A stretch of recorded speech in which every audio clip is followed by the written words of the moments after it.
میں دعوت دیتا ہوں فضیلت الشیخ حافظ عبدالعظیم صاحب عمری مدنی حفظہ اللہ، استاد جامعہ دارالسلام عمر آباد و خطیب مسجد چار مینار بنگلور کو، کہ آپ آئیں اور سامعین کے سامنے اپنا خطاب پیش کریں۔ السلام علیکم ورحمۃ اللہ وبرکاتہ۔ الحمد للہ رب العالمین والصلاة والسلام على أشرف الأنبياء والمرسلين وعلى آله وأصحابه أجمعين وعلى من تبعهم بإحسان إلى يوم الدين، أما بعد. أعوذ بالله السميع العليم من الشيطان الرجيم من همزه ونفخه ونفسه في بيوت أذن الله أن ترفع ويذكر فيها اسمه يسبح له فيها بالغدو والآصال رجال لا تلهيهم تجارة ولا بيع عن ذكر الله وإقام الصلاة وإيتاء يخافون يوما تتقلب فيه القلوب والأبصار۔ اس اجلاس عالی مقام صدر محترم جامعہ دارالسلام عمر آباد کے عالی مقام تمام ہی ذمہ داران، مجلس میں موجود علماء کرام، شرکائے اجلاس اور پردہ نشین خواتین اسلام، شاید یہ تیسری تقریر ہے کہ جس میں آپ مقرر کو سورہ نور کی اسی آیت کی تلاوت کے ذریعے سے اپنی تقریر شروع کرتے ہوئے سن رہے ہیں۔ مجھ سے پہلے دو مقررین نے یہی آیت پڑھی اور اس آیت کی روشنی میں گفتگو کی۔ چونکہ ہم سب مسجد کے تعلق سے یہاں جمع ہیں اور مسجد کے حوالے سے ہم یہاں اکٹھا ہیں، اور مجھے اس وقت مسجد کا کردار ہمارے سماج اور معاشرے میں کیا ہونا چاہیے، اس موضوع پر روشنی ڈالنی ہے، گفتگو کرنی ہے، تو اس لیے میں نے دوبارہ نہیں سے بارہ ہی صحیح اسی آیت کے ذریعے سے اپنی تقریر کا آغاز کرنے کو مناسب سمجھا۔ یہ آیت جو مسجدوں کی عظمت سے بحث کرتی ہے، مسجدوں کی عظمت کو بتاتی ہے، یہ سورۃ النور میں ہے، اور سورۃ النور قرآن مجید کی ایک ایسی سورت ہے جو شروع سے آخر تک معاشرتی مضامین اور معاشرتی موضوعات پر مشتمل ہے۔ اللہ رب العالمین نے مسجدوں کی عظمت کا بیان، مسجدوں کی عظمت کا تذکرہ سورہ نور جیسی معاشرتی مضامین سے بحث کرنے والی صورت میں کر کے گویا بتا دیا کہ کوئی بھی معاشرہ اس وقت تک مثالی معاشرہ ہو نہیں سکتا جس معاشرے میں کہ مسجد نہ ہو، یا مسجد ہو اور مسجد کا کردار نہ ہو۔ جس معاشرے میں مسجد ہوتی ہے، مسجد اپنا کردار ادا کرتی ہے، وہ معاشرہ پاکیزہ معاشرہ ہوتا ہے، اور مسجد کے کردار سے وہ معاشرہ نکھرتا ہے، سنورتا ہے، ابھرتا ہے۔ حضرات، مسجد کے سلسلے میں عام طور پر لوگوں کا ایک تصور یہی کہ یہ عبادت کا مقام ہے، اور سچی بات ہے، اس میں کوئی غلطی نہیں۔ اصل یہی ہے کہ یہ اللہ رب العالمین کی عبادت اور بندگی کا مقام ہے۔ وَأَنَّ الْمَسَاجِدَ لِلَّهِ فَلَا تَدْعُوا مَعَ اللَّهِ أَحَدًا۔ مسجد میں ہونے والا اصل کام، سب سے بڑا کام یہی عبادتیں ہیں، یہی نمازیں ہیں، یہی ریاضتیں ہیں، یہی تلاوت ہے اور یہی ذکر ہے۔ لیکن حضرات، پیارے نبی صلی اللہ علیہ وسلم کے زمانے کو دیکھیں گے، اگر آپ کتاب و سنت کا گہرائی کے ساتھ مطالعہ کریں گے، آپ مسجد کا ایک وسیع کردار نظر آتا ہے۔ اور آج افسوس اس بات پر ہے کہ آج ہماری مسجدیں اس کردار سے خالی نظر آتی ہیں۔ مسجد کا ایک وسیع کردار ہے مسلم سماج میں، مسلم معاشرے میں۔ مسجد صرف مرکز عبادت نہیں ہے، مسجد صرف مرکز بندگی نہیں ہے، مسجد صرف اللہ تبارک و تعالیٰ کی عبادت کے لیے دن میں 5 وقت جمع ہونے کی جگہ نہیں ہے۔ یہ مانتے ہوئے کہ یہی اصل کام ہے اور سب سے بڑا کام ہے کہ یہاں حاضری دے کر دن میں 5 وقت اللہ رب العالمین کے آگے ہم اپنی جبینیں، اپنی پیشانیاں اس کے آگے جھکائیں، اس کے آگے قیام کریں، رکوع کریں، سجدہ کریں، اور زندگی میں اس سے بڑا کام نہیں ہو سکتا ہے۔ لیکن مسلم سماج اور مسلم معاشرے میں مسجد بڑا عظیم کردار ادا کرتی ہے، اور اس کو سمجھنے کے لیے بس ایک بات جانیے جو آپ بار بار سنتے ہیں۔ پیارے نبی صلوات اللہ وسلام علیہ مہاجرین کے ساتھ مدینہ پہنچتے ہیں۔ اکیلے نہیں، مہاجرین سینکڑوں کی تعداد میں آپ کے ساتھ ہیں، بے سر و سامانی کے عالم میں مدینہ پہنچے ہوئے ہیں، مہاجرین بھی لٹے پٹے پہنچے ہیں، ایک ایک مہاجر کے ساتھ دسیوں مسائل ہیں، اور اگر آپ دیکھا جائے ایک نئے علاقے میں پہنچے ہیں، نئے شہر میں پہنچے ہیں، مہاجرین خالی ہاتھ ہیں، ان کے پاس نہ تجارت ہے، نہ کاروبار ہے، نہ رشتہ دار ہیں، نہ گھر بار ہیں، نہ کوئی ٹھکانہ ہے، نہ شناسائی ہے، نہ کوئی معرفت ہے، نہ کوئی بزنس ہے، مسائل کا انبار پیارے نبی کے سامنے ہے، اور ایسے موقع پہ پیارے نبی پہلا کام کرتے ہیں کہ آپ مسجد بناتے ہیں۔ جب آپ کے سامنے مسائل کا انبار ہے، کاروبار نہیں ہے، تجارت نہیں ہے، لوگ بھوکے ہیں، لوگ پیاسے ہیں، لوگوں کے پاس ٹھکانہ نہیں ہے، اور سارے مسائل کو حل کرنے کے بجائے پہلے مسئلے کے طور پر پیارے نبی ہجرت مدینہ کے فوری بعد پہلا کام یہ کرتے ہیں کہ آپ مسجد بناتے ہیں۔ گویا آپ صلی اللہ علیہ وسلم نے اپنے اس طرز عمل سے یہ ثبوت دیا ہے اور یہ بتانا چاہا ہے کہ مسائل کا انبار ہو ہمارے سامنے، اگر مسجد بن جائے اور مسجد اپنا کردار معاشرے میں ادا کرنا شروع کر دے، مسائل خود بخود ختم ہو جاتے ہیں، مسجدوں سے مسائل حل ہوتے ہیں۔ اور واقعتاً آپ دیکھیے عہد نبوت میں مسجد نبوی کا جو وسیع کردار رہا، وہ صرف عبادت کا مقام نہ تھی، مسجد نبوی دارالقضاء تھی، جہاں کے جج آپ صلی اللہ علیہ وسلم تھے۔ آپ کی خدمت میں بہت سارے جھگڑے آتے تھے، ٹنٹے آتے تھے، لوگ بہت سارے مسائل لے کے آتے تھے، آپ فیصلہ کرتے تھے۔ مسجد دارالافتاء تھی، پیارے نبی صلی اللہ علیہ وسلم مسجد نبوی کے دارالافتاء کے مفتی اول تھے۔ جائز ناجائز حلال و حرام کے مسائل لے کر صحابہ آپ کے پاس آتے تھے، صحابیات آپ کے پاس آتے تھیں، آپ مسائل بتاتے تھے۔ مسجد نبوی اسلامی تاریخ کا پہلا مدرسہ، اسلامی تاریخ کی پہلی یونیورسٹی، اسلامی تاریخ کی پہلی کالج، جہاں اصحاب صفہ تعلیم حاصل کرتے تھے، کتاب و سنت کا علم حاصل کرتے تھے۔ اسی مسجد نبوی میں پیارے نبی صلی اللہ علیہ وسلم آپ کی خدمت میں دنیا جہاں سے آنے والے وفود کا استقبال کرتے تھے۔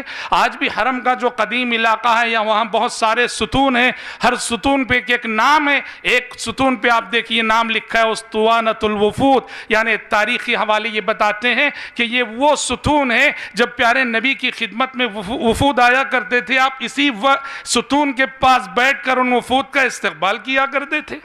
وقت ضرورت قیدیوں کو باندھ دیا جاتا تھا، حضرت سمامہ کا واقعہ تو بہت مشہور ہے۔ مسجد نبوی تربیت و ٹریننگ کا مرکز تھی، جہاں حضرات صحابہ کرام رضوان اللہ علیہم اجمعین بہادری کے جوہر دکھاتے تھے، بہادری کے کرتب دکھایا کرتے تھے۔ کتاب و سنت کا آپ وسعت کے ساتھ، گہرائی کے ساتھ مطالعہ کیجئے، مسجد کا وسیع کردار نظر آئے۔ آج ضرورت ہے محترم بھائیوں مسجد کے اسی کردار کو زندہ کرنے کی۔ مسجد صرف ہمارے لیے مرکز عبادت نہ ہو، یہ دانشگاہ ہو، یہ تعلیم گاہ ہو، یہ درس گاہ ہو، یہ تربیت گاہ ہو، یہاں سے ہمارے پورے محلے کے، پورے سماج کے، پورے معاشرے کے مسائل کا حل نکلتا ہو اور حل ملتا ہو۔ بہت عظیم کردار ہے مسجد کا معاشرتی روابط کو قائم کرنے میں، ہمارے آپسی تعلقات کو مستحکم کرنے میں مسجد کا کتنا بڑا کردار ہے۔ حقیقت میں اگر کہیں نا، مسجد میں آنے والے جو مصلی ہیں، جو ایک مسجد میں 5 ٹائم حاضری دیا کرتے ہیں، واللہ یہ ایک خاندان ہے۔ یہ خاندان آپ کا وہ ہے جو آپ کے نسب نے آپ کو عطا کیا ہے، اور یہ خاندان آپ کا وہ ہے جو مسجد میں آپ کو ملتا ہے۔ مسجد میں آنے والے نمازی، مسجد میں آنے والے مصلی، ان کے درمیان تعلقات کا استحکام، تعلقات کی گہرائی، شناسائی، تعارف۔ میں آپ میں سے ہر ایک سے اب کہتا ہوں، آپ جن لوگوں سے آپ کی دوستی ہے، جن لوگوں سے آپ کی شناسائی ہے، جن لوگوں سے آپ کے روابط ہیں، آپ جائزہ لے کر دیکھو، ان میں بڑی تعداد ایسی ہے کہ جن سے آپ کی ملاقات اور جن سے آپ کا تعارف اللہ کے گھر مسجد میں ہوا تھا۔ یہاں سے تعلقات کا آغاز ہوا، یہاں سے رشتے کا آغاز ہوا۔ اب آپ ایسی دوستی کے بندھن میں بن گئے ہیں کہ جیسے کہ آپ کا کوئی وہ نسبی رشتہ دار ہو۔ مسجد تعلقات کو مضبوط کرتی ہے، اور ایک مسجد میں 5 وقتہ نمازوں میں حاضری دینے والوں کی مثال ایک خاندان جیسی ہے۔ وہی ہمدردی، آپ کی زندگی کے کئی غمخوار آپ کو مسجد میں ملے ہیں، آپ کی زندگی کے کئی ہمدرد آپ کو مسجد میں ملے ہیں، آپ کی زندگی کے کئی خیر خواہ آپ کو مسجد میں ملے ہیں، آپ کی زندگی میں آپ کے مددگار کئی مسجد میں ملے ہیں، آپ کی زندگی کے کئی مشیر مشورے دینے والے آپ کو مسجد میں ملے ہیں۔ مسجد معاشرتی تعلقات اور معاشرتی روابط کے استحکام کا ذریعہ ہے۔ اسی طرح سے حضرات، خدمت خلق، مسجد کا یہ بھی ایک بہت بڑا کردار ہے۔ یہاں سے خدمت خلق کے کام ہونے ہیں، اور عہد نبوت میں اس کا مظہر یہ تھا کہ صفہ پہ مسجد نبوی سے جڑا ہوا چبوترا تھا جسے صفہ کہا جاتا تھا، جہاں غریب صحابہ ہوتے تھے، نادار صحابہ ہوتے تھے، بھوکے صحابہ ہوتے تھے، پیاسے صحابہ ہوتے تھے۔ حضرت ابو ہریرہ ان کے لیڈر تھے، جن کی تعداد تقریباً 70 کے قریب ہوا کرتی تھی، اور یہ لوگ حضرات صحابہ کرام رضوان اللہ علیہم اجمعین اور مدنی معاشرہ انہیں جب کھلانا چاہتا، انہیں جب پلانا چاہتا، مسجد نبوی ہی میں ان کے لیے سب انتظام کرتے تھے۔ اور سیرت کی کتابوں میں، حدیث کی کتابوں میں یہ باتیں بھی آتی ہیں کہ صحابہ کرام اپنے کھجور کے باغیچوں سے کھجور کے خوشے توڑ لاتے تھے اور مسجد نبوی کے ستونوں کے درمیان لٹکا دیا کرتے تھے۔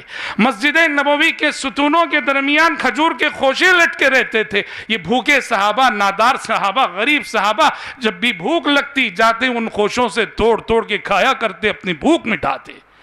ہماری مسجدیں بھی بھوک مٹائیں، کھلانے کا کام ہوتا ہے مساجد سے، لیکن یہ صرف عام طور پہ رمضان تک محدود ہے۔ یہ صرف رمضان تک نہیں ہونا چاہیے، یہ پورے سال بھر کے لیے ہونا چاہیے۔ ہم یہاں سے ہماری مسجدوں سے بیواؤں کے لیے جو ہے ماہانہ ان کے لیے جو ہے کچھ انتظام ہونا چاہیے، یتیموں کے لیے ہماری مسجدوں سے انتظام ہونا چاہیے۔ یہ خدمت خلق کے مراکز ہیں۔ اسی طرح سے حضرات، مسجد یہ تعلیم کا مرکز ہے۔ یہاں سے علم ملے، یہاں سے علم کی روشنی پھیلے، یہاں سے تعلیم کا نور پھیلے۔ جیسے ہم نے دیکھا کہ صفہ کی درسگاہ اسلامی تاریخ کی اولین درسگاہ ہے، اسلامی تاریخ کا اولین مدرسہ ہے، اسلامی تاریخ کی اولین یونیورسٹی ہے، اسلامی تاریخ کی اولین کالج ہے۔ مسجد میں مکتب چلنا چاہیے، مسجد میں اگر اللہ نے توفیق دی باقاعدہ مدرسہ ہونا چاہیے۔ اور میں یہ نہیں کہتا کہ صرف دینی علوم کے لیے، جن علوم کو ہم عصری علوم کہتے ہیں، مساجد میں عصری علوم کے لیے بھی ٹیوشن کا انتظام ہونا چاہیے۔ اور یاد رکھیے، جس مسجد میں تعلیم کا نظم نہیں ہے وہ مسجد اپنے مشن میں ادھوری ہے، وہ مسجد اس مسجد کا مشن ادھورا ہے۔ آپ عالیشان مسجدیں نہ بنو، کوئی بات نہیں، مسجدوں میں قالین نہ بچھاؤ، کوئی بات نہیں، آپ مسجدوں میں اے سی نہ رکھو، کوئی بات نہیں، آپ مسجدوں میں مائک اچھا نہ رکھو، کوئی بات نہیں، مسجد جھونپڑی کی ہو، کوئی بات نہیں، مگر محلے کے بچوں کے لیے مکتب کا انتظام پہلے کرو۔ جو مسجد قالینوں سے بچھا دی گئی اور قالینوں سے سوار دی گئی، اے سی لگا دی گئی، لیکن اگر محلے کے بچوں کے لیے وہ اس مسجد میں تعلیم کا نظم نہیں ہے، اس مسجد کا کردار یقین کیجیے ادھورا ہے۔ جھونپڑی کی مسجد ہو مگر محلے کے بچوں کے لیے تعلیم کا نظم کیجیے۔ حضرات، ہم ایک غیر مسلم ملک میں رہتے ہیں، یا یوں کہیے کہ غیر مسلم میجورٹی رکھنے والے ملک میں رہتے ہیں، ایک مائنورٹی کی حیثیت سے ہم مسلمان اس ملک میں جیتے ہیں، تو مسجدیں دعوت کا بھی مرکز ہیں، مسجدیں دعوت کا بھی مرکز ہے۔ یہاں سے دعوت اللہ کا پیغام عام ہونا چاہیے، یہاں سے دعوت و تبلیغ کی بیداری پیدا ہونی چاہیے، یہاں سے غیر مسلمین میں دعوت و تبلیغ کی جو ایکٹیویٹیز ہیں، نشاطات ہیں، یہاں سے ہونے چاہیے۔ ایک چیز جو ذرا سا اگر ہمارا دعوتی مزاج بن جائے، مواقع خود بخود اللہ فراہم کر رہا ہے، ہمیں جانے کی ضرورت نہیں، وہ خود چل کے ہم تک آ رہے ہیں۔ ہماری مسجدوں کے سامنے آپ دیکھتے نہیں، نمازوں کے بعد اللہ اکبر، یہ غیر مسلم عورتیں اپنے معصوموں کو لے کر جو بیمار ہو چکے ہوتے ہیں، 5 وقتہ نمازوں میں آ کے مسجد کے گیٹ پہ کھڑی رہتی ہیں۔ ان کے مندر بھی تو ہیں، ان کے چرچ بھی تو ہیں، لیکن کون سی چیز ہے کہ وہ اپنے بیمار بچوں کو لے کے مندر نہیں جا رہی ہیں؟ کون سی بات انہیں اس بات پہ آمادہ کرتی ہے کہ وہ اپنے بیمار بچوں کو لے کر مسجدوں کا رخ کرتے ہیں؟ اللہ اکبر، یہ دعوت کا کتنا بڑا موقع ہے، بڑے عقیدت سے آتی ہیں اور وہ مانتے بھی ہیں کہ مسلمان جاتے ہوئے پھونک کے چلا جائے، ہمارے بچے شفایاب ہو جاتے ہیں۔ یہ دعوت کا کتنا بڑا موقع ہے۔ بعض ذمہ داران مساجد جن کے اندر دعوتی شعور اللہ نے دے رکھا ہے، وہ ایسے آپ نے دیکھا ہوگا کہ آدھا گھنٹہ بیچاری عورتیں کھڑی رہتی ہیں معصوم بچوں کو اٹھائے ہوئے۔ ہاں، ہمارے یہاں عمر آباد میں سبحان اللہ یعنی سردی کے موسم میں بھی دیہاتوں سے نماز فجر کی اذان سے پہلے آ کے رہتی ہیں عورتیں بعض اپنے بچوں کو لے کر. بعض جگہ ایسا ہوا حصور وغیرہ میں کہ ان آنے والی عورتوں کے لیے باقاعدہ ان کے بیٹھنے کے لیے انتظام کر دیا گیا, ان کے لیے سائے کا انتظام کر دیا گیا. وہ کھڑے رہنے کے بجائے وہ آ کے اطمینان سے عزت سے بیٹھی رہتی ہیں, اور اس کے بعد جانے والے نمازی دم کر کے جاتے ہیں, اور وہیں سے امام مسجد کو کچھ نصیحت کرنے کا موقع بھی ملا, اور ہم نے سنا کہ اکا دکا لوگ اس میں مسلمان بھی ہوئے. ملک کی حالات کے تناظر میں ابھی یعنی ملک پچھلے 2-3 مہینوں سے جن نازک حالات سے گزر رہا ہے, اللہ نے کچھ ذمہ داران مساجد کو توفیق دی, ملک بھر میں یہ پروگرام ہوئے اور ہو رہے ہیں کہ محلے کے غیر مسلمین کو اپنے محلے کی مسجد بلائیں. بنگلور میں بھی ہوئے, تمل ناڈو میں بھی ہوئے, اور ہو رہے پروگرام. اور آپ نے اگر یہ پروگرام دیکھے ہو اور یہ تاثرات آپ نے سنے ہو غیر مسلمین کے مسجد میں آنے کے بعد, انہوں نے جن تاثرات کا اظہار کیا ہے, دل باغ باغ ہو جائے گا.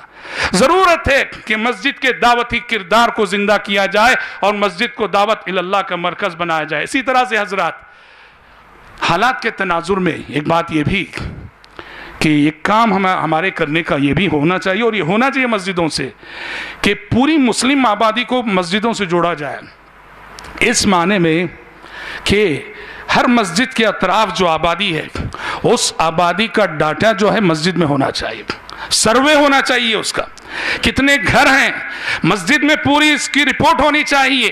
ہماری مسجد کے اطراف اتنے گھر ہیں, ہماری مسجد سے جڑے ہوئے اتنے گھر ہیں, ہمارے مسجد آنے والے لوگ اگر وہ بے نمازی بھی ہیں ان کا سروے بھی ہمارے پاس ہونا چاہیے. ان کی معاشی حالت کیا ہے, ہمارے محلے میں مسجد کے اطراف جو گھر ہیں کتنی بیوائیں ہیں, کتنے یتیم ہیں, تعلیمی صورتحال کیا ہے, کتنے بیمار ہیں جن کے پاس علاج کو پیسہ نہیں, یہ سروے ہمارے پاس ہونا چاہیے. اس طرح ضرورت ہے کہ مسلم آبادی کو مساجد سے جوڑا جائے, بہین طور کہ ہر مسجد میں, مسجد جس محلے میں قائم ہے اس محلے کا 100% ڈاٹا ہونا چاہیے.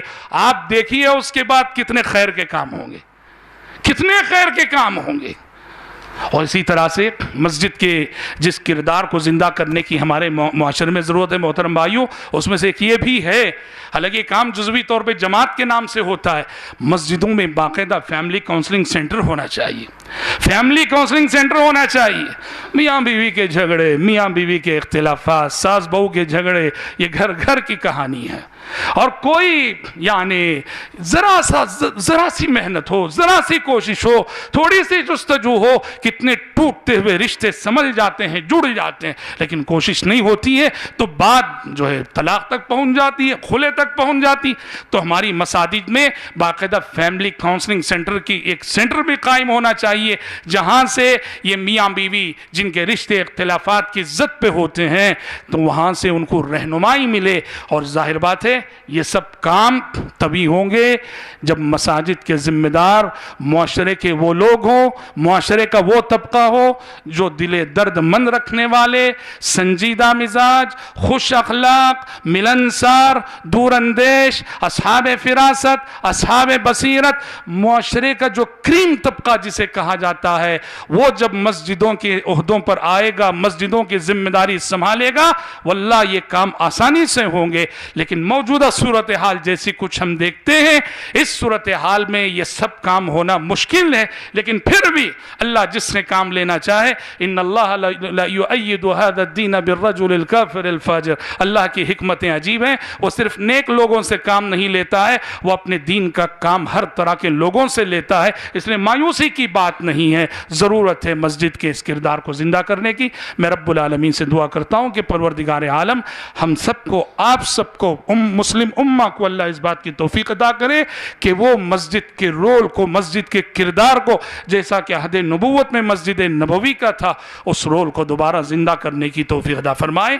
آمین ثم آمین. وآخر دعوانا الحمدللہ رب العالمین.